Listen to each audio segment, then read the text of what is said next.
Gaza കീഴടക്കാൻ Israel പ്രധാനമന്ത്രി Benjamin Netanyahu പദ്ധതിയിടുന്നുവെന്ന റിപ്പോർട്ടുകളോട് പ്രതികരിക്കാൻ തയ്യാറാകാതെ US പ്രസിഡന്റ് ഡൊണാൾഡ് ട്രംപ്. ഗാസയിലെ ജനങ്ങൾക്ക് ഭക്ഷണം എത്തിക്കുന്നതിലാണ് ശ്രദ്ധയെന്നും മറ്റു കാര്യങ്ങളെക്കുറിച്ച് തനിക്കൊന്നും പറയാനാവില്ലെന്നുമായിരുന്നു ട്രംപിന്റെ പ്രതികരണം.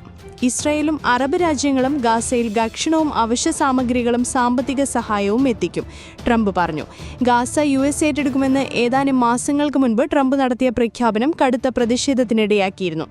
ഗാസ കീഴടക്കാൻ ഇസ്രായേൽ പ്രധാനമന്ത്രി ബെന്യാമിൻ നെതന്യാഹു പദ്ധതിയിടുന്നതായി ചൊവ്വാഴ്ച ചേർന്ന ഉന്നത സുരക്ഷാ ഉദ്യോഗസ്ഥരുടെ യോഗത്തെ ഉദ്ധരിച്ച് റോയിട്ടേഴ്സ് റിപ്പോർട്ട് ചെയ്തിരുന്നു. ബെന്യാമിൻ നെതന്യാഹു, പ്രതിരോധ മന്ത്രി ഇസ്രായേൽ കട്സ്, മന്ത്രി റോൺ ഡെർമർ, സേനാ മേധാവി ലെഫ് ജനറൽ ഇയാൽ സമീർ എന്നിവർ 3 മണിക്കൂർ ചർച്ച നടത്തിയെന്നും വ്യാഴാഴ്ച പ്രാദേശിക സമയം വൈകിട്ട് 6-ന് കാബിനറ്റ് ചേരുമെന്നും റിപ്പോർട്ടുകളുണ്ട്. വെടിനിർത്തൽ നടപ്പാക്കാൻ രാജ്യാന്തര തലത്തിൽ സമ്മർദ്ദം ശക്തമാകുന്നതിനിടെയാണ് നെതന്യാഹുവിന്റെ നീക്കം. തൊഴിൽ കരാർ കാലാവധി കഴിഞ്ഞതിനെ തുടർന്ന് യമനിൽ കുടുങ്ങിയ മലയാളി കുടുംബത്തിന് ഉടൻ നാട്ടിലേക്ക് മടങ്ങാം. തെക്കൻ യമനിലെ ഏദനിൽ സർക്കാർ നിയന്ത്രണത്തിലുള്ള സ്വകാര്യ ആശുപത്രിയിൽ ജോലി ചെയ്തിരുന്ന ഇടുക്കി സ്വദേശിനി അഞ്ജനയും ഭർത്താവും കുഞ്ഞുമാണ് നാട്ടിലേക്ക് മടങ്ങാനാകാതെ പ്രതിസന്ധിയിലായത്. യമനിൽ ഇന്ത്യൻ എംബസി ഇല്ലാത്തതിനാൽ കഴിഞ്ഞ വർഷം ഓഗസ്റ്റിൽ ജനിച്ച മകന് പാസ്പോർട്ട് എടുക്കാൻ കഴിഞ്ഞിരുന്നില്ല. സാമൂഹിക പ്രവർത്തകരുടെ ഇടപെടലിൽ റിയാദ് ഇന്ത്യൻ എംബസിയാണ് എമർജൻസി പാസ് അനുവദിച്ചത്. കോൺസുലർ സേവനങ്ങൾക്കായി സനായിൽ തുറന്ന താൽക്കാലിക കേന്ദ്രവും പിന്നീട് അടച്ചു. അസം സിൽസാറിൽ ഗൈനക്കോളജിസ്റ്റായി 10 വർഷത്തിലേറെ ജോലി ചെയ്ത് വ്യാജ ഡോക്ടർ പിടിയിൽ. സുഭൂമി സ്വദേശിയായ പുലോഗ് മരാക്കർ എന്നയാളെയാണ് പോലീസ് അറസ്റ്റ് ചെയ്തത്. മതിയായ മെഡിക്കൽ യോഗ്യതകളൊന്നുമില്ലാത്ത ഇയാൾ ഇക്കാലത്തിനിടയ്ക്ക് നടത്തിയത് 50-ലധികം സിസേറിയനുകളും ഗൈനക്കോളജിക്കൽ ശസ്ത്രക്രിയകളുമാണെന്ന് റിപ്പോർട്ടുകൾ വ്യക്തമാക്കുന്നു. സിൽച്ചാറിലെ 2 സ്വകാര്യ ആശുപത്രികളിൽ ഗൈനക്കോളജിസ്റ്റായി പ്രവർത്തിച്ചു വരികയായിരുന്നു പുലോഗ്. ഈ പ്രദേശത്തെ അറിയപ്പെടുന്ന ഡോക്ടറുമായിരുന്നു ഇയാൾ. പുലോഗ് വ്യാജനാണെന്ന രഹസ്യവിവരത്തെ തുടർന്നുള്ള അന്വേഷണമാണ് അറസ്റ്റിലേക്ക് നയിച്ചത്. ഇയാൾ സിൽച്ചാറിലെ ഷിബ് സുന്ദരി നാരി ശിക്ഷ സേവ ആശ്രമ ആശുപത്രിയിലെ ഓപ്പറേഷൻ തിയേറ്ററിൽ സിസേറിയൻ നടത്തുന്നതിനിടെയാണ് പോലീസ് അറസ്റ്റ് ചെയ്തതെന്ന് ദേശീയ മാധ്യമങ്ങൾ റിപ്പോർട്ട് ചെയ്തു. അന്വേഷണത്തിൽ പുലോഗിന്റെ സർട്ടിഫിക്കറ്റുകൾ വ്യാജമാണെന്ന് പോലീസ് പറഞ്ഞു. കോടതിയിൽ ഹാജരാക്കിയ പുലോഗ് മലാക്കാറിനെ 5 ദിവസത്തേക്ക് പോലീസ് കസ്റ്റഡിയിൽ വിട്ടിരിക്കുകയാണ്. പൊതുജന ജീവിതത്തിന് തടസ്സം പെടുത്തി റീൽ ചിത്രീകരിച്ച സംഭവത്തിൽ കേസ്. സെക്ടർ 108-ന് സമീപമുള്ള റോഡിൽ 22 ആഡംബര കാറുകളുമായി എത്തിയാണ് ഒരു സംഘം റീൽ ചിത്രീകരിച്ചത്. വലിയ ശബ്ദത്തിൽ ഹോൺ മുഴക്കുകയും 7 മിനിറ്റിലധികം സമയം ഗതാഗതം സ്തംഭിപ്പിക്കുകയും ചെയ്തു. ഇതിന് പിന്നാലെയാണ് പോലീസ് കേസെടുത്തത്. 4 കോടിയോളം വില വരുന്ന ആഡംബര കാറുകൾ നിർത്തിയായിരുന്നു സംഘത്തിന്റെ വീഡിയോ ചിത്രീകരണം. സംഭവത്തിൽ പ്രദേശവാസികൾ ശക്തമായി പ്രതിഷേധിച്ചു. പിന്നാലെ ഇവർ വാഹനങ്ങൾ എടുത്തുമാറ്റി ഗതാഗത തടസ്സം നീക്കി. സംഭവം ശ്രദ്ധയിൽപ്പെട്ട പോലീസ് കേസെടുക്കുകയും കുറ്റക്കാർക്കെതിരെ കർശന നടപടി സ്വീകരിക്കുമെന്നും അറിയിച്ചു.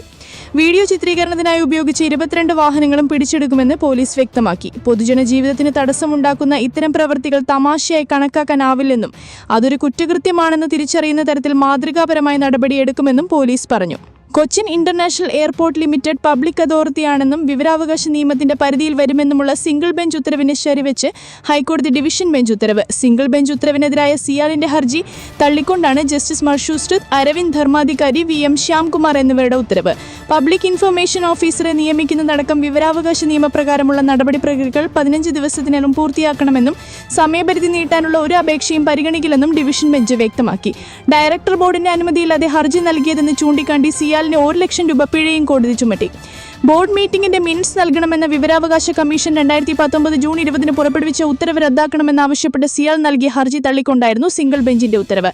ഇതാണ് ഇന്ന് ഡിവിഷൻ ബെഞ്ച് ശരിവച്ചിരിക്കുന്നത്. കൊച്ചിൻ ഇന്റർനാഷണൽ എയർപോർട്ട് സൊസൈറ്റി KIAS-ഉം പിന്നീട് സിയാലും ആകുന്നതിന് മുൻപ് തന്നെ കേരള സർക്കാരും അതിന്റെ അനുബന്ധ സ്ഥാപനങ്ങളും കേന്ദ്ര സർക്കാരും കാര്യമായ ധനസഹായം ചെയ്തിട്ടുണ്ട്. എന്നാൽ അതുകൊണ്ട് തന്നെ സിയാൽ പബ്ലിക് അതോറിറ്റിയാണെന്നും അതിനാലാണ് RTI നിയമവ്യവസ്ഥകൾക്ക് വിധേയമാകുന്നതെന്നും കോടതി ഉത്തരവിൽ പറയുന്നു. സിയാൽ ഡയറക്ടർ ബോർഡിൽ 11 പേരിൽ 6 പേരും എക്സ് ഓഡിഷ്യോ ഗവൺമെന്റ് അംഗങ്ങളാണ് എന്നും കോടതി ചൂണ്ടിക്കാട്ടി. അതുകൊണ്ട് തന്നെ സിയാലിന്റെ നടത്തിപ്പിൽ സർക്കാരിന് കൃത്യമായ പങ്കുണ്ടെന്നും കോടതി പറഞ്ഞു. കേരള സർക്കാർ സിയാലിലെ നിക്ഷേപകരല്ലെന്നീ ഓഹരിടകர்கள் എന്ന നിലയിൽ ലാഭവിഹിതം സ്വീകരിക്കുന്നവർ മാത്രമാണെന്ന വാദവും കോടതി തള്ളി. വിവിധ സമയങ്ങളിൽ സിയാൽ ധനസഹായം സ്വീകരിച്ചിട്ടുള്ളതിന്റെ കാര്യങ്ങളും കോടതി ചൂണ്ടിക്കാട്ടി. കേരള സർക്കാരിനും അതിന്റെ കീഴിലുള്ള സ്ഥാപനങ്ങൾക്കുമായി 32.42% ഓഹരിയുണ്ടെന്ന് 2018-ൽ സിയാൽ സമ്മതിച്ചിരുന്നു. ഇന്ന് അതിന്റെ ഓഹരി മൂല്യം 125 കോടി രൂപ വരും. KIS-ൽ നിന്ന് സിയാലിലേക്ക് വസ്തുവകകളെല്ലാം മാറ്റം ചെയ്തതിന് പിന്നിൽ പ്രവർത്തിച്ചത് സർക്കാരും അതിന്റെ അനുബന്ധ ഘടകങ്ങളുമാണ്. 1990-കളിൽ സിയാൽ സാമ്പത്തികമായി ബുദ്ധിമുട്ടിയും ധനകാര്യ സ്ഥാപനങ്ങൾ പിന്തുണയ്ക്കാൻ മടിച്ചുകയും ചെയ്തപ്പോൾ കേരള സർക്കാരാണ് ഗ്യാരണ്ടി നിന്നതും 1995-ൽ ഹഡ്കോയുടെ 140 കോടി രൂപ വായ്പ ഉൾപ്പെടെ ലഭിച്ചതും വിമാനത്താവളത്തിനായുള്ള സ്ഥലമേറ്റെടുക്കൽ ഉൾപ്പെടെയുള്ള കാര്യങ്ങൾ ചെയ്തത് കേരള സർക്കാരാണെന്നും അന്നത്തെ മുഖ്യമന്ത്രിയും എറണാകുളം കലക്ടറും മറ്റ് മുതിർന്ന ഉദ്യോഗസ്ഥരുമാണ് അതിനാവശ്യമായ കാര്യങ്ങൾ ചെയ്തതെന്നും കോടതി ചൂണ്ടിക്കാട്ടി. ചൂണ്ടിക്കാട്ടി. ഇക്കാര്യങ്ങളെല്ലാം ചൂണ്ടിക്കാട്ടിക്കൊണ്ടാണ് സിയാൽ പബ്ലിക് അതോറിറ്റി അല്ലെന്ന വാദത്തെ കോടതി തള്ളിയതും RTI നിയമത്തിന് കീഴിൽ വരുമെന്നും വ്യക്തമാക്കിയതും. സിയാൽ റിട്ട് ഹർജിയും റിട്ട് അപ്പീലും നൽകിയത് ബോർഡ് ഓഫ് ഡയറക്ടേഴ്സിന്റെ അനുമതിയില്ലാതെയാണെന്ന് ചൂണ്ടിക്കാണ്ടിയാണ് കോടതി 1 ലക്ഷം രൂപ പിഴയും അടയ്ക്കാൻ ഉത്തരവിട്ടത്. സിയാലിന്റെ ഓഹരി ഉടമകളിൽ നിന്നും പ്രധാനപ്പെട്ട വിവരങ്ങൾ മറച്ചുവെക്കുന്നതിനാണിത്. കേസ് ഫയൽ ചെയ്യുന്നതിന് മുൻപ് ചെയർമാനായ മുഖ്യമന്ത്രിയോട് പോലും ആലോചിച്ചിട്ടില്ല.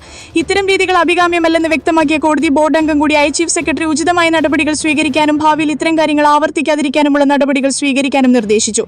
എന്ത് നടപടി സ്വീകരിച്ചുവെന്ന് ചീഫ് സെക്രട്ടറി 15 ദിവസത്തിനകം കോടതിയെ അറിയിക്കുകയും വേണം. ഗാസയിൽ ഇസ്രായേൽ വെടിവയ്പ്പുകളിൽ 79 പലസ്തീൻകാർ കൊല്ലപ്പെട്ടു. ഇതിൽ 52 പേർ ഭക്ഷണ കേന്ദ്രങ്ങളിലെ വെടിവയ്പ്പുകളിലാണ് കൊല്ലപ്പെട്ടത്. ഇതോടെ ഇതുവരെ കൊല്ലപ്പെട്ടവരുടെ എണ്ണം 60,212 ഉയർന്നു. 24 മണിക്കൂറിനിടെ ഒരു കുട്ടിയടക്കം 8 പേർ കൂടി പട്ടിണി മൂലം മരണപ്പെട്ടു. അതേസമയം ഗാസയിലേക്ക് ഭക്ഷണ വസ്തുക്കളുടെ വിതരണ ചുമതല പ്രാദേശിക കച്ചവടനികളെ ഏൽപ്പിക്കാൻ ഇസ്രായേൽ തീരുമാനിച്ചു. കുഞ്ഞുങ്ങളുടെ ഭക്ഷണം, പഴം, പച്ചക്കറി തുടങ്ങിയവയുടെ വിതരണമാണ് കൈമാറുക. UN ഏജൻസികളെ ഒഴിവാക്കാനാണ് ഈ നീക്കം.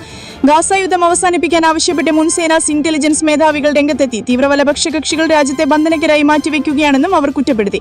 യുദ്ധം നിർത്താൻ ഇടപെടാൻ ഇസ്രായേലിന്റെ 300-ലധികം മുൻ സുരക്ഷാ ഉദ്യോഗസ്ഥർ കഴിഞ്ഞ ദിവസം US പ്രസിഡന്റ് ഡൊണാൾഡ് ട്രംപിന് കത്തെഴുതിയിരുന്നു. ഇടവണ്ണ 2 ഓട്ടോറിക്ഷകളും ബൈക്കും കൂട്ടിയിടിച്ച് യുവാവ് മരിച്ചു. ഇടവണ്ണ കല്ലറ്റുമ്പിലെ എഗരത്ത് ഹക്കീമിന്റെ മകൻ ഷുഹൈബ് എന്ന സദ്ദാം 35 മരിച്ചത്. കാരക്കുന്ന് ആമ്യൂർ റോഡിൽ ഇന്നലെ രാത്രി 10 മണിയോടെയായിരുന്നു അപകടം. ഓട്ടോറിക്ഷയിലുണ്ടായിരുന്ന യാത്രിക്കാർക്കും പരിക്കേറ്റിട്ടുണ്ട്. ഷുഹൈബ് മഞ്ചേരി ഭാഗത്ത് നിന്ന് ഇടവണ്ണയിലേക്ക് മടങ്ങുമ്പോഴാണ് അപകടമുണ്ടായത്. ഉടൻ തന്നെ നാട്ടുകാർ മഞ്ചേരിയിലെ ആശുപത്രിയിൽ എത്തിച്ചെങ്കിലും ജീവൻ രക്ഷിക്കാനായില്ല. റവന്യൂ വകുപ്പിൽ ഒറ്റത്തവണ നികുതിനുള്ള അപേക്ഷകൾ തടസ്സപ്പെട്ടതിനെ തുടർന്ന് തദ്ദേശ സ്ഥാപനങ്ങളിൽ കെട്ടിട നമ്പർ നൽകുന്നത് തടസ്സപ്പെട്ടു. ആഴ്ചകളായി റവന്യൂ വകുപ്പിന്റെ പോർട്ടലിൽ ഈ അപേക്ഷ സ്വീകരിക്കുന്നില്ല. സാങ്കേതിക തകരാറാണെന്നാണ് ഉദ്യോഗസ്ഥർ പറയുന്നത്. ആസൂത്രിതമായി തടസ്സപ്പെടുത്തുന്നതാണെന്നും ആരോപണമുണ്ട്. റവന്യൂ വകുപ്പിന്റെ സാക്ഷ്യപത്രം ഹാജരാക്കാതെ വന്നതോടെ തദ്ദേശ സ്ഥാപനങ്ങൾ പുതിയ കെട്ടിടങ്ങൾക്ക് നമ്പർ നൽകുന്നില്ല. പുതിയ കെട്ടിടം നിർമ്മിച്ചതിന് ശേഷം കൂട്ടിച്ചേർക്കലുകൾ നടത്തുമ്പോഴും നമ്പർ ലഭിക്കാനുള്ള അപേക്ഷയോടൊപ്പം ഒറ്റത്തവണ നികുതിന്റെ സാക്ഷ്യപത്രം നൽകണം. ഇത് ലഭിക്കാതെ അപേക്ഷ തദ്ദേശ സ്ഥാപനങ്ങൾ പരിഗണിക്കില്ല. ഓൺലൈനായി കെട്ടിട നമ്പർ അപേക്ഷ സമർപ്പിച്ചാലും ഉദ്യോഗസ്ഥർ പാസ്സാക്കുകയില്ല. ഓഗസ്റ്റ് പകുതിയോടെ ചിങ്ങമാസം ആരംഭിക്കുകയാണ്. ചിങ്ങത്തിൽ പാലുകാച്ചൽ നടത്താനായി നിരവധി പേരാണ് അപേക്ഷ നൽകി കാത്തിരിക്കുന്നത്. തിരുവനന്തപുരം കോർപ്പറേഷനിൽ മാത്രം 250ഓളം കെട്ടിട നമ്പർ അപേക്ഷകൾ കെട്ടിക്കിടക്കുകയാണെന്ന് all Kerala building designers organisation president Kowdiar Harikumar പറയുന്നു. കെട്ടിട നിർമ്മാണ ചട്ടത്തിൽ നമ്പർ ലഭിക്കാൻ ഒറ്റത്തവണ നികുതിക്ക് അപേക്ഷ നൽകണമെന്ന് പറഞ്ഞിട്ടില്ല. ഗണത ഉത്തരവ് പ്രകാരമാണ് ഈ നിബന്ധന കൂടി വന്നത്. ഓൺലൈൻ പ്രശ്നമുണ്ടെങ്കിൽ നേരിട്ട് വില്ലേജ് ഓഫീസുകളിലെത്തി പണം അടയ്ക്കാമെന്നാണ് റവന്യൂ അധികൃതർ പറയുന്നത്. ഭൂരിഭാഗം വില്ലേജ് ഓഫീസുകളിലും ഈ അപേക്ഷ സ്വീകരിക്കുന്നില്ലെന്നാണ് കെട്ടിട ഉടമകൾ പറയുന്നത്. കഴിഞ്ഞ വർഷം പുറത്തിറങ്ങിയ ഏറെ ശ്രദ്ധ പിടിച്ചു പറ്റിയ ചിത്രമാണ് സ്ഥാനാർത്ഥി ശ്രീകുട്ടൻ. ഫ്രണ്ട് ബെഞ്ചോ ബാക്ക് ബെഞ്ചോ ഇല്ലാതെ എല്ലാവരും മുൻനിരയിലെന്ന സങ്കല്പം അഥവാ അർദ്ധവൃത്താകൃതിയിൽ വിദ്യാർത്ഥികളെ ഇരുത്തി പഠിപ്പിക്കുന്ന പുതിയ രീതിയും ഈ ചിത്രത്തിലൂടെ വാർത്തകളിൽ ഇടം പിടിച്ചിരുന്നു. തമിഴ്നാട്ടിലെ ഒരു സ്കൂളിൽ ഈ രീതി പിന്തുടർന്നതും ഏറെ ചർച്ചയായിരുന്നു. ഇപ്പോഴത്തെ സ്കൂൾ ക്ലാസ് റൂമുകളിൽ നിന്ന് പിൻബെഞ്ചുകാരന്മാർ സങ്കല്പം ഒഴിവാക്കണമെന്ന് ആഗ്രഹിക്കുന്നുവെന്ന് വിദ്യാഭ്യാസ മന്ത്രി വി ശിവൻകുട്ടി പറയുന്നു. തന്റെ ഫേസ്ബുക്ക് പോസ്റ്റിലൂടെയാണ് അദ്ദേഹം ഇക്കാര്യം അറിയിച്ചത്. ഒരു കുട്ടിയും പഠനത്തിലോ ജീവിതത്തിലോ പിന്നോട്ട് പോകാൻ പാടില്ല. എല്ലാ കുട്ടികൾക്കും തുല്യ അവസരങ്ങൾ ഉറപ്പാക്കുകയാണ് നമ്മുടെ ലക്ഷ്യമെന്നും അദ്ദേഹം കുറിച്ചു. പ്രിയപ്പെട്ടവരെ, നമ്മുടെ സ്കൂൾ ക്ലാസ് റൂമുകളിൽ നിന്ന് പിൻബെഞ്ചുകാരെന്ന സങ്കല്പം ഒഴിവാക്കാൻ ആഗ്രഹിക്കുന്നു. ഈ സങ്കല്പം ഒരു വിദ്യാർത്ഥിയുടെ ആത്മവിശ്വാസത്തെയും പഠനത്തെയും പ്രതികൂലമായി ബാധിക്കാൻ സാധ്യതയുണ്ട്. ഒരു കുട്ടിയും പഠനത്തിലോ ജീവിതത്തിലോ പിന്നോട്ട് പോകാൻ പാടില്ല. എല്ലാ കുട്ടികൾക്കും തുല്യ അവസരങ്ങൾ ഉറപ്പാക്കുകയാണ് നമ്മുടെ ലക്ഷ്യം. ഇതെങ്ങനെ പ്രാവർത്തികമാക്കാം എന്നതിനെക്കുറിച്ച് നമ്മൾ ആലോചിക്കുന്നു. പിൻബെഞ്ചുകാരെന്ന ആശയം ഇല്ലാതാക്കാൻ പല രാജ്യങ്ങളും പല മാതൃകകളും പിന്തുടരുന്നുണ്ട്. നമ്മുടെ വിദ്യാഭ്യാസ രീതിക്ക് അനുയോജ്യമായ ഏറ്റവും മെച്ചം മാതൃക കണ്ടെത്താൻ വിദഗ്ധരെ ഒരു സമിതിയെ നിയോഗിക്കാൻ തീരുമാനിച്ചു. ഈ സമിതിയുടെ നിർദ്ദേശങ്ങൾ പരിഗണിച്ച് നമുക്ക് മുന്നോട്ട് പോകാം. നമ്മുടെ കുട്ടികളുടെ മികച്ച ഭാവിക്ക് നിങ്ങളുടെ എല്ലാവിധ പിന്തുണയും ചോദിക്കുന്നു. അടുത്തിടെ കേരളത്തിലെ സ്കൂൾ അവധിക്കാലം ഏപ്രിൽ മെയ് മാസങ്ങളിൽ നിന്ന് മാറ്റി കനത്ത മഴയുള്ള ജൂൺ ജൂലൈ മാസങ്ങളിലേക്ക് മാറ്റുന്നതിനെക്കുറിച്ച് ഒരു പൊതു ചർച്ചയ്ക്ക് തുടക്കമിടുകയാണെന്ന് മന്ത്രി അറിയിച്ചു. ഇത് വലിയ രീതിയിൽ ചർച്ചയായിരുന്നു. ഇങ്ങനെയാണ് പോസ്റ്റിന്റെ പൂർണ്ണരൂപം. കോട്ടയം പാലായിൽ കാറും സ്കൂട്ടറുകളും കൂട്ടിയിടിച്ച് 2 മരണം. പാല പ്രവിത്താനം അല്ലപ്പാറ പാലക്കുഴക്കുന്നേൽ സുനിലിന്റെ ഭാര്യ ജിയോമോൾ 35, മേലുകാവ് നല്ലംകുഴിയിൽ സന്തോഷിന്റെ ഭാര്യ ധന്യ 38 എന്നിവരാണ് മരിച്ചത്. പാലാ തൊടുപുഴ ഹൈവേയിൽ മുണ്ടാങ്കൽ പള്ളിക്ക് സമീപം രാവിലെ 9:30-യോടെയായിരുന്നു അപകടം. അമിത വേഗത്തിലെത്തിയ കാർ 2 സ്കൂട്ടറുകളിൽ ഇടിച്ച് മതിലിൽ ഇടിച്ചാണ് നിന്നത്. പാലായിലെ സ്വകാര്യ BEd കോളേജിലെ 4 വിദ്യാർത്ഥികളാണ് കാറിലുണ്ടായിരുന്നത്. BEd പരിശീലനത്തിനായി രാമപുരം ഭാഗത്തേക്ക് പോവുകയായിരുന്നു ഇവർ. സ്കൂട്ടർ യാത്രക്കാർ തൊടുപുഴ ഭാഗത്ത് നിന്ന് പാലായിലേക്ക് പോവുകയായിരുന്നു. അപകടത്തിൽ ജോമോളുടെ ഏകമകൾ അന്നമോൾക്ക് ഗുരുതരമായി പരിക്കേറ്റ് കുട്ടി പാലായിലെ സ്വകാര്യ ആശുപത്രിയിൽ ചികിത്സയിലാണ്. പാല സെന്റ് മേരി സ്കൂളിൽ 6ാം ക്ലാസ് വിദ്യാർത്ഥിയായ അന്നമോളെ സ്കൂളിൽ വിടാൻ പോവുകയായിരുന്നു ജോമോൾ. ധന്യ പാലായിലെ സ്വകാര്യ ബാങ്കിൽ ജീവനക്കാരിയാണ്. ജോലിക്ക് പോകുമ്പോഴായിരുന്നു അപകടം. ധന്യയുടെ മക്കൾ ശ്രീനന്ദൻ, ശ്രീഹരി. കാറിന്റെ അമിത വേഗതയാണ് അപകടത്തിനിടയാക്കിയതെന്ന് പോലീസ് പറഞ്ഞു. യാത്രക്കാരുടെ ശ്രദ്ധയ്ക്ക് 2 ട്രെയിനുകൾ റദ്ദാക്കി ഇവ വൈകിയോടും. പെരിയാറിന് കുറുകെയുള്ള റെയിൽവേ മേൽപ്പാലത്തിൽ അറ്റകുറ്റപ്പണി നടക്കുന്നതിനാലാണ് ട്രെയിൻ ഗതാഗതത്തിൽ നിയന്ത്രണം ഏർപ്പെടുത്തിയത്. കൊച്ചി പെരിയാറിന് കുറുകെയുള്ള റെയിൽവേ മേൽപ്പാലത്തിൽ അറ്റകുറ്റപ്പണി നടക്കുന്നതിനാൽ നാളെ ട്രെയിൻ ഗതാഗതത്തിൽ നിയന്ത്രണം ഏർപ്പെടുത്തിയതായി റെയിൽവേ അറിയിച്ചു. ബുധനാഴ്ച 2 ട്രെയിനുകൾ റദ്ദാക്കി. പാലക്കാട് എറണാകുളം മെമു 669, എറണാകുളം പാലക്കാട് മെമു ട്രെയിനുകളാണ് റദ്ദാക്കിയത്. ഇൻഡോർ തിരുവനന്തപുരം നോർത്ത് എക്സ്പ്രസ് 1.5 മണിക്കൂറും സെക്കന്ദരാബാദ് തിരുവനന്തപുരം ശബരി എക്സ്പ്രസ് അരമണിക്കൂറും വൈകും. കണ്ണൂർ ആലപ്പുഴ എക്സിക്യൂട്ടീവ് ട്രെയിനും വൈകുമെന്ന് റെയിൽവേ അറിയിച്ചു. ശക്തമായ മഴയെ തുടർന്ന് കാസർഗോഡ്, തൃശൂർ, കണ്ണൂർ ജില്ലകളിലെ വിദ്യാഭ്യാസ സ്ഥാപനങ്ങൾക്ക് നാളെ ബുധനാഴ്ച അതത് കളക്ടർമാർ അവധി പ്രഖ്യാപിച്ചു. കാസർഗോഡ് ജില്ലയിൽ കേന്ദ്ര കാലാവസ്ഥാ വകുപ്പ് നാളെ റെഡ് അലർട്ട് പ്രഖ്യാപിച്ചിട്ടുണ്ട്. ജനസുരക്ഷയെ മുൻനിർത്തി ഓഗസ്റ്റ് 6 ബുധനാഴ്ച ജില്ലയിലെ എല്ലാ വിദ്യാഭ്യാസ സ്ഥാപനങ്ങൾക്കും ജില്ലാ കളക്ടർ അവധി പ്രഖ്യാപിച്ചു. ജില്ലയിലെ സ്കൂളുകൾ, കോളേജുകൾ, പ്രൊഫഷണൽ കോളേജുകൾ, കേന്ദ്രീയ വിദ്യാലയങ്ങൾ, ട്യൂഷൻ സെന്ററുകൾ, മദ്രസകൾ, അങ്കണവാടികൾ, സ്പെഷ്യൽ ക്ലാസുകൾ എന്നിവയ്ക്ക് അവധി ബാധകമാണ്. മുൻപ് പ്രഖ്യാപിച്ച എല്ലാ പരീക്ഷകളും പ്രൊഫഷണൽ, സർവകലാശാല, മറ്റു വകുപ്പ് പരീക്ഷകൾ ഉൾപ്പെടെ നിശ്ചയിച്ച പ്രകാരം തന്നെ നടക്കുന്നതാണ്. പരീക്ഷാ സമയങ്ങളിൽ മാറ്റം ഇല്ല. തൃശൂർ ജില്ലയിലെ വിദ്യാഭ്യാസ സ്ഥാപനങ്ങൾക്കും നാളെ അവധിയാണ്.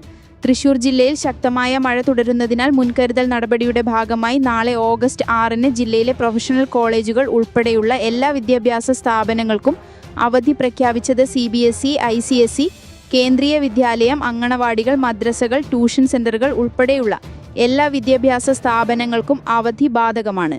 മുൻകൂട്ടി നിശ്ചയിച്ച പരീക്ഷകൾക്കും അഭിമുഖങ്ങൾക്കും മാറ്റം ഉണ്ടായിരിക്കുന്നതല്ല.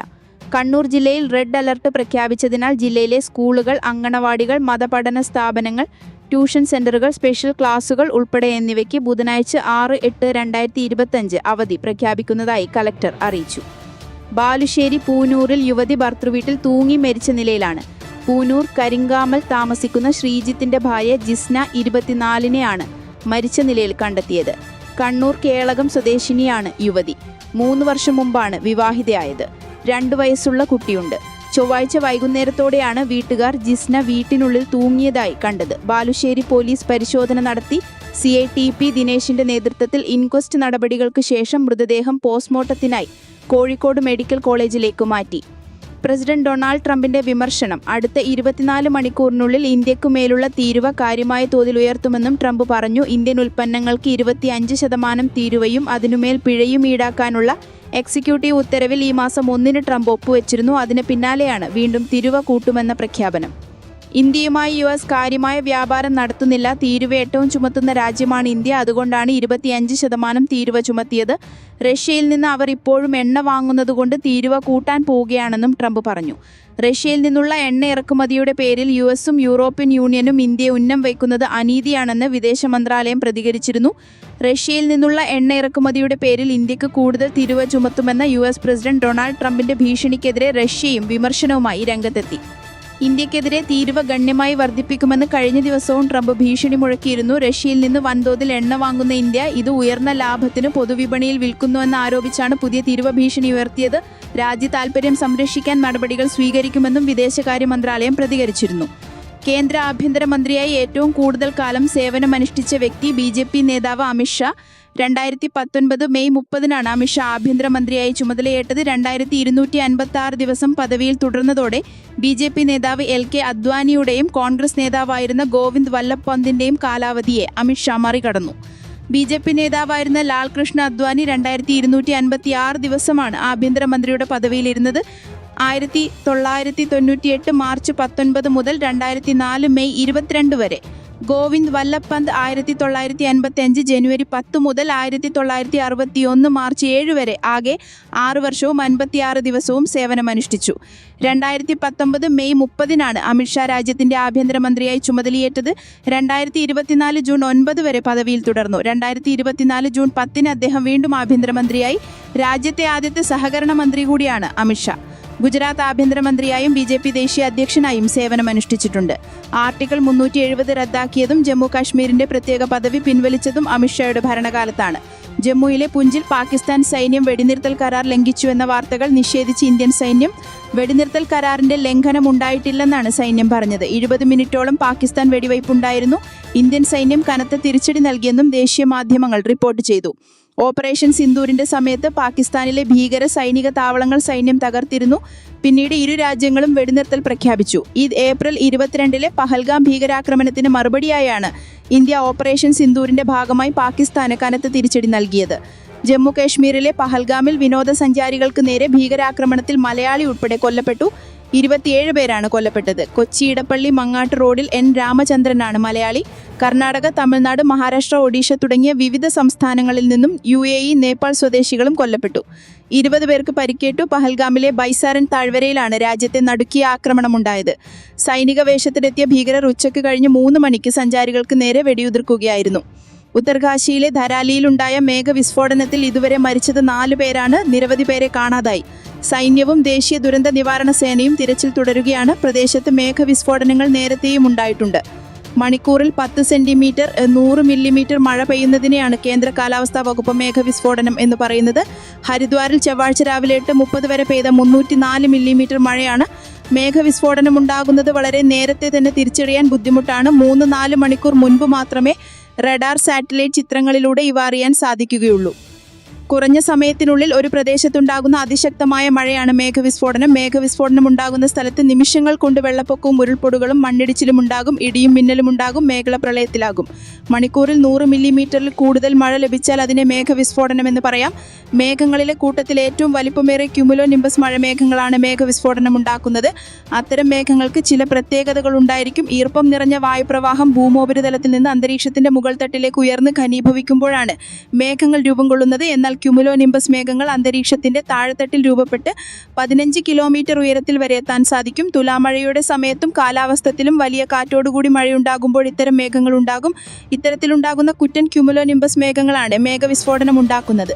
ഇത്തരം മേഘത്തിനുള്ളിൽ ശക്തിയേറിയ വായുപ്രവാഹം വലിയ ചാംക്രമ്യ രീതിയിൽ രൂപപ്പെടുന്നു. ഇത് മേഘത്തിന്റെ നടുഭാഗത്തുകൂടെ മുകളിലേക്ക് ഉയരുന്നു. മേഘത്തിന്റെ താഴെത്തട്ടിൽ ജലകണങ്ങളും മുകളത്തത്ത് ഐസ് ക്രിസ്റ്റലുകളും ഉണ്ടാകും. പുറപ്പുറത്ത് സോളാർ പദ്ധതി സംസ്ഥാനത്തെ എല്ലാ ഉപഭോക്താക്കൾക്കും വലിയ തിരിച്ചടി ഉണ്ടാകുമെന്ന് സൂചന നൽകി വൈദ്യുതി ബോർഡ്. സോളാർ വൈദ്യുതി ശേഖരിക്കാൻ ഈ വർഷം ചിലവ് 500 കോടി കവിഞ്ഞെന്നും മുഴുവൻ വൈദ്യുതി ഉപയോക്താക്കൾക്കും യൂണിറ്റിന് 19 പൈസ അധികം ഈടാക്കേണ്ടി വരുമെന്നാണ് KCB ബോർഡ് യോഗം വിലയിരുത്തിയത്. പകൽ ഉൽപ്പാദിപ്പിക്കുന്ന വൈദ്യുതി രാത്രി ഉപയോഗത്തിനായി ബാറ്ററിയിൽ സംഭരിച്ചു വെക്കുന്ന സോളാർ ബാങ്കിങ്ങിനായി 2024-25 വർഷം വൈദ്യുതി ബോർഡിന് ഇതുവരെ ചിലവിടേണ്ടി വന്നത് 500 കോടിയിലും അധികമാണ്. ഇതുമൂലം യൂണിറ്റിന് 19 പൈസ വെച്ച് സോളാർ പാനൽ സ്ഥാപിച്ചവരും അല്ലാത്തവരുമായ എല്ലാ ഗാർഹിക ഉപഭോക്താക്കൾക്കും 19 പൈസ സർചാർജായി ഈടാക്കേണ്ടി വരുമെന്നാണ് വൈദ്യുതി ബോർഡ് ഇപ്പോൾ വ്യക്തമാക്കിയിട്ടുള്ളത്. 2034 ആകുമ്പോഴേക്കും അത് 34 പൈസയായി ഉയരുമെന്നും KCB വിലയിരുത്തുന്നു. ഫലത്തിൽ സബ്സിഡി ഉൾപ്പെടെ ലക്ഷ്യമിട്ട് പുറപ്പുറത്ത് സോളാർ പദ്ധതി നടപ്പിലാക്കിയവർക്കുൾപ്പെടെ വൻ തിരിച്ചടിയാകുന്ന നീക്കമാണ് KCBയുടെ ഭാഗത്തു നിന്നുണ്ടാകുന്നത്. സംസ്ഥാന വൈദ്യുതി റെഗുലേറ്ററി കമ്മീഷന്റെ കരട് നിർദ്ദേശത്തിൽ സോളാർ വൈദ്യുതി ഉൽപ്പാദകർക്കുള്ള വില കുറച്ചിൽ വലിയ ആശങ്കയുയർത്തുന്നതിനിടെയാണ് KCBയുടെ പുതിയ നീക്കം. സംസ്ഥാനങ്ങളിൽ ഉൽപ്പാദിപ്പിക്കുന്ന വൈദ്യുതിയുടെയും പുറത്തുനിന്ന് വാങ്ങുന്നതിന്റെയും ശരാശരി വില കണക്കാക്കി അതേ തുക പുനരുപയോഗ സ്രോതസ് വൈദ്യുതി ഉൽപ്പാദകർക്ക് പ്രൊസ്യൂമേഴ്സിന് നൽകണമെന്നാണ് കേന്ദ്ര വൈദ്യുതി നിയമം. കേരളത്തിൽ വൈദ്യുതിയുടെ കഴിഞ്ഞ വർഷത്തെ ശരാശരി വാങ്ങൽ വില 4.36 എന്ന് നിശ്ചയിച്ചിട്ടുണ്ട്. ഈ തുക സോളാർ വൈദ്യുതിക്കും നൽകേണ്ടതാണെങ്കിലും 3.26 പൈസയെന്ന് മതിയെന്നാണ് നിർദ്ദേശം. മറ്റു സംസ്ഥാനങ്ങളിലൊന്നും ഈ രീതി സ്വീകരിച്ചിട്ടില്ല. കരട് സംബന്ധിച്ച് വലിയ പ്രതിഷേധങ്ങളാണ് ഉപഭോക്താക്കളിൽ നിന്ന് ഉയരുന്നത്. കടുത്ത വൈദ്യുതി പ്രതിസന്ധി നേരിടുന്ന സംസ്ഥാനത്ത് ആവശ്യമുള്ള വൈദ്യുതിയുടെ 70% വൻവില കൊടുത്ത് പുറത്തുനിന്ന് വാങ്ങുകയാണ്. കേരളം മനസ്സുവെച്ചാൽ വലിയ അളവിൽ വൈദ്യുതി സൗരോർജ്ജത്തിൽ നിന്ന് ഉൽപ്പാദിപ്പിക്കാൻ കഴിയും. അതുകൊണ്ട് തന്നെ ഊർജ്ജ സ്വയം പര്യാപ്തതയുള്ള ശ്രമങ്ങളെ സർക്കാർ പരമാവധി പ്രോത്സാഹിപ്പിക്കേണ്ടതാണ്. എന്നാൽ സോളാർ വൈദ്യുതി ഉൽപ്പാദകരോടുള്ള അധികാരികളുടെ സമീപനം ശത്രുതാ മനോഭാവത്തിപോകതാണെന്ന ആക്ഷേപമാണ് ഉയരുന്നത്. വൈദ്യുതി ബിൽ കുറയ്ക്കാൻ ലക്ഷ്യമിട്ട് വൻതുക മുടക്കി സോളാർ പാനലുകൾ സ്ഥാപിച്ചവർ സോളാർ ഷോക്ക് ഏൽക്കേണ്ടി വരുമോ എന്ന ഭയത്തിലാണ് ഇപ്പോൾ ഉപഭോക്താക്കൾ. പുനരുപയോഗ ഊർജ്ജം എന്ന ആശയത്തെ തകർക്കാനാണ് ഈ നീക്കമെന്ന് ഉൽപ്പാദക കൂട്ടായ്മകൾ ആരോപിക്കുന്നു. ഇതടക്കമുള്ള കമ്മീഷന്റെ നിർദ്ദേശങ്ങൾ അതേപടി അംഗീകരിച്ചാൽ സോളാർ ഉൽപ്പാദകർക്ക് ഇപ്പോൾ കിട്ടിക്കൊണ്ടിരിക്കുന്ന ആനുകൂല്യങ്ങൾ കുറയുമെന്നാണ് ആശങ്ക. സംസ്ഥാനത്ത് ആദ്യമായി നെറ്റ് ബില്ലിംഗ്, ഗ്രോസ് മീറ്ററിംഗ് എന്നിവ ബാധകമാക്കുന്ന പുനരുപയോഗ ഊർജ്ജ റെഗുലേഷന്റെ കരടാണ് കമ്മീഷൻ പുറത്തിറക്കിയത്. പുതിയ കരടിലെ നിർദ്ദേശങ്ങൾ അപ്രായോഗികവും കേരളത്തിന്റെ വൈദ്യുതി മേഖലയെ ബാധിക്കുന്നതുമാണെന്ന് ഉപഭോക്താക്കൾ പറയുന്നു. രാജ്യത്ത് ആദ്യമായി ഇത്തരം നിയമം കൊണ്ടുവന്നത് കേരളത്തിലാണ്. ഇതുവരെ സംസ്ഥാനത്ത് നെറ്റ് മീറ്ററിംഗ് വഴിയാണ് സോളാർ വൈദ്യുതി ഉൽപ്പാദിപ്പിച്ചിരുന്നത്. ഈ രീതി എന്തെങ്കിലും പ്രത്യേക നോട്ടിഫിക്കേഷൻ ഇല്ലാതെ തുടരുമെന്നും പ്രതീക്ഷിക്കുന്നുവെങ്കിലും കരട് പ്രകാരം നിലവിലുള്ള ഉപഭോക്താക്കൾക്കും മറ്റു മാർഗങ്ങളിൽ പുതിയ രീതി ബാധകമാകുമെന്നാണ് ഇപ്പോൾ പുറത്തുവരുന്ന വിവരങ്ങൾ. പുതിയ നിയമത്തിലുള്ള സംശയങ്ങൾക്കും സംഘടനകൾക്കും ചർച്ചയ്ക്ക് അവസരം നൽകണമെന്ന് പുനരുപയോഗോർജ്ജം. കോഴിക്കോട് ആറംഗ കുടുംബം യാത്ര ചെയ്യുകയായിരുന്ന വാഹനത്തിന് തീപിടിച്ച അപകടം. കോഴിക്കോട് ആറംഗ കുടുംബം യാത്ര ചെയ്യുകയായിരുന്ന വാഹനം ദേശീയപാതയിൽ വെച്ച് കത്തിയമർന്നു. ദേശീയപാത 66 രാമനാട്ടുകര കാക്കഞ്ചേരിയിൽ വെച്ചാണ് അപകടമുണ്ടായത്. ടാറ്റ എയ്സ് വാഹനമാണ് കത്തിനശിച്ചത്. ഫറോക്കിൽ നിന്ന് വേങ്ങരയിലേക്ക് യാത്ര തിരിച്ച കുടുംബമാണ് അപകടത്തിൽപ്പെട്ടത്. ഓടിക്കൊണ്ടിരിക്കെ വാഹനത്തിൽ നിന്നും കൂടുതൽ പുക ഉയരുന്നത് ശ്രദ്ധയിൽപ്പെട്ടതോടെ റോഡിന് സമീപത്തായി ഒതുക്കി നിർത്തി. വാഹനം ഓടിച്ചിരുന്ന ഫറോക്ക് ചുങ്കം സ്വദേശി കെ മുഹമ്മദും മറ്റുള്ളവരും പുറത്തിറങ്ങിയ ഉടനെ തീ ആളിപ്പടർന്നു. മീഞ്ചന്തയിൽ നിന്നും അഗ്നിരക്ഷാ ഉദ്യോഗസ്ഥരെത്തിയാണ് തീ അണച്ചത്.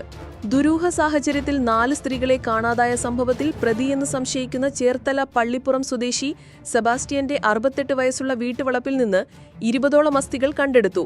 ഇവ കത്തിക്കരിഞ്ഞ നിലയിലാണുള്ളത്. സെബാസ്റ്റ്യനുമായുള്ള തെളിവെടുപ്പും ചോദ്യം ചെയ്യലും ഇന്നും തുടരും. ഒരു കൂസലുമില്ലാതെയാണ് സെബാസ്റ്റ്യൻ അന്വേഷണ സംഘത്തിന്റെ ചോദ്യങ്ങൾക്ക് മറുപടി നൽകാതെയിരിക്കുന്നത്. ചിരിയും മൗനവും മാത്രമാണ് ഉത്തരം. ചേർത്തല കടക്കരപ്പള്ളി സ്വദേശിനി ബിന്ദു പത്മനാഭൻ, വാരനാട് വെളിയിൽ ആയിഷ, കോട്ടയം അതിരമ്പുഴ സ്വദേശി ജൈനമ്മ, ചേർത്തല തെക്ക് വള്ളാക്കുന്നത്ത് വെളി സിന്ധു എന്നിവരുടെ തിരോധാനവുമായി ബന്ധപ്പെട്ട അറസ്റ്റിലായ പള്ളിപ്പുറം CM സെബാസ്റ്റ്യന്റെ വീട്ടിൽ തിങ്കളാഴ്ച നടന്ന തെളിവെടുപ്പിലാണ് ഇവ കണ്ടെടുത്തത്. മുറിക്കുള്ളിൽ രക്തക്കറയും ലേഡീസ് ബാഗും വസ്ത്രങ്ങളും ഒരു കൊന്തയും കണ്ടെത്തിയിട്ടുണ്ട്. 2.5 ഏക്കർ പുരയിടത്തിലെ വീടിന്റെ പിന്നിലെ കാട് വെട്ടിത്തെളിച്ച് കുഴിയെടുത്തപ്പോഴാണ് കഴിഞ്ഞ ദിവസം ശരീരാവശിഷ്ടങ്ങൾ ലഭിച്ച സ്ഥലത്തിന് സമീപത്ത് നിന്ന് വീണ്ടും മൃതദേഹാവശിഷ്ടങ്ങൾ ലഭിച്ചത്. കഴിഞ്ഞ ഡിസംബറിൽ കാണാതായ ജൈനമ്മയെക്കുറിച്ചുള്ള അന്വേഷണമാണ് സെബാസ്റ്റ്യനിലെത്തിച്ചത്. ഇവരുമായുള്ള ബന്ധം ഉണ്ടായിരുന്നതായി സമ്മതിച്ചതിനെ തുടർന്നാണ് കോട്ടയം ക്രൈംബ്രാഞ്ച് യൂണിറ്റ് ഇയാളെ കസ്റ്റഡിയിലെടുത്തത്. ജൈനമ്മ കൊല്ലപ്പെട്ടെന്ന സൂചന ലഭിച്ചതിനെ തുടർന്നാണ് അന്വേഷണം പള്ളിപ്പുറത്തേക്കെത്തിയത്. ജൈനമ്മയുടെ കേസുമായി ബന്ധപ്പെട്ട കാര്യങ്ങളാണ് ഇയാൾ സമ്മതിച്ചിട്ടുള്ളത്. ഇതിനിടെ ചേർത്തല ഭാഗത്തു നിന്നും 2006 ശേഷം കാണാതായ മറ്റു ചില സ്ത്രീകളുടെ തിരോധാനത്തിലും ഇയാൾക്ക് പങ്കുണ്ടോ എന്ന സംശയത്തിലാണ് അന്വേഷണം മുന്നോട്ടു പോകുന്നത്. ഭാര്യയുമായി ഏറ്റുമാനൂരിൽ താമസിക്കുന്നതിനിടെയാണ് ജൈനമ്മയുമായി സെബാസ്റ്റ്യൻ അടുപ്പത്തിലായത്. റാപ്പർ വേടൻ ബലമായി പൂട്ടിയിട്ട് ആക്രമിച്ചു. യുവതിയുടെ വെളിപ്പെടുത്തൽ. റാപ്പർ വേടനെതിരെ ഗുരുതര ആരോപണവുമായി മറ്റൊരു യുവതി കൂടി രംഗത്ത്. ബലമായി പൂട്ടിയിട്ടായിരുന്നു വേടന്റെ ക്രൂരത എന്ന് യുവതി മാധ്യമ സിൻഡിക്കേറ്റ് ചാനലിന് നൽകിയ അഭിമുഖത്തിൽ പറഞ്ഞു. രക്ഷപ്പെടാൻ ശ്രമിച്ചപ്പോൾ ബലമായി മുറി പൂട്ടിയിട്ട് അതിക്രമം ചെയ്തെന്നും യുവതി കർമ്മ ന്യൂസിനോട് വെളിപ്പെടുത്തി. വേടൻ ഓരോ സ്ത്രീകളെയും വേട്ടയാടപ്പെടുകയാണ്. 4 വർഷം മുന്നേ 2020 ഡിസംബർ 20-നാണ് പീഡനം നടക്കുന്നത്. റിസർച്ചുമായി ബന്ധപ്പെട്ടാണ് വേടനെ പരിചയപ്പെടുന്നത്. വേടന്റെ സുഹൃത്തുക്കളും കൂടെയുണ്ടായിരുന്നു. റൂമിലെത്തിയപ്പോൾ കൂട്ടുകാരെ ഒഴിവാക്കി അദ്ദേഹം റൂമിന്റെ കതകടച്ചു. എനിക്കിത്തരം കാര്യങ്ങൾക്ക് താല്പര്യമില്ല എന്ന് അദ്ദേഹത്തോട് പറഞ്ഞെങ്കിലും എന്നെ ബലമായി ഉമ്മ വച്ചു. തങ്ങൾ രണ്ടുപേരും ദളിത് കമ്മിറ്റിയിൽ നിന്നുള്ള ആളായിരുന്നതിനാൽ ആദ്യം അദ്ദേഹത്തോട് ബഹുമാനം തോന്നുകയായിരുന്നു. അങ്ങനെയാണ് റിസർച്ചുമായി ബന്ധപ്പെട്ട് വേടനെ കാണാൻ തീരുമാനിക്കുന്നതെന്നും യുവതി പറയുന്നു.